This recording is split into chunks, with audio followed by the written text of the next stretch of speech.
السلام علیکم۔ قابیل اور حابیل کون تھے؟ نمبر 2، دنیا میں سب سے پہلے کس جاندار کو دفن کیا گیا؟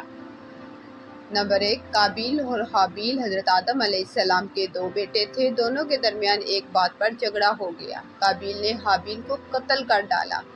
زمین پر یہ پہلی موت تھی، اس سے پہلے کوئی نہیں مرا تھا، اور اس کے بارے میں ابھی تک حضرت آدم علیہ السلام کی شریعت میں کوئی حکم نہیں ملا تھا۔ اس لیے قابیل پریشان ہو گیا کہ بھائی کی لاش کا کیا کیا جائے، تو اس کے بارے میں اللہ تعالیٰ نے ایک کوے کے ذریعے اس کو دفن کرنے کا طریقہ سکھایا۔ یہ دیکھ کر قابیل کہنے لگا، ہائے افسوس، کیا میں اتنا ہی گیا گزرا ہوں کہ اس کوے جیسا بھی نہ بن سکا۔ پھر اس نے اپنے بھائی کو دفن کیا۔ یہیں سے دفن کرنے کا طریقہ چلا آ رہا ہے۔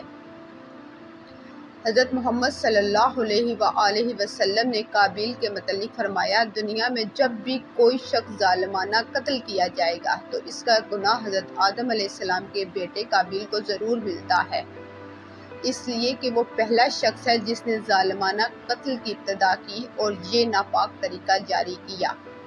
اس لیے انسان کو اپنی زندگی میں گناہ کی ایجاد نہیں کرنی چاہیے، تاکہ بعد میں اس گناہ کے کرنے والوں کا وبال اس کے سر پر نہ آئے۔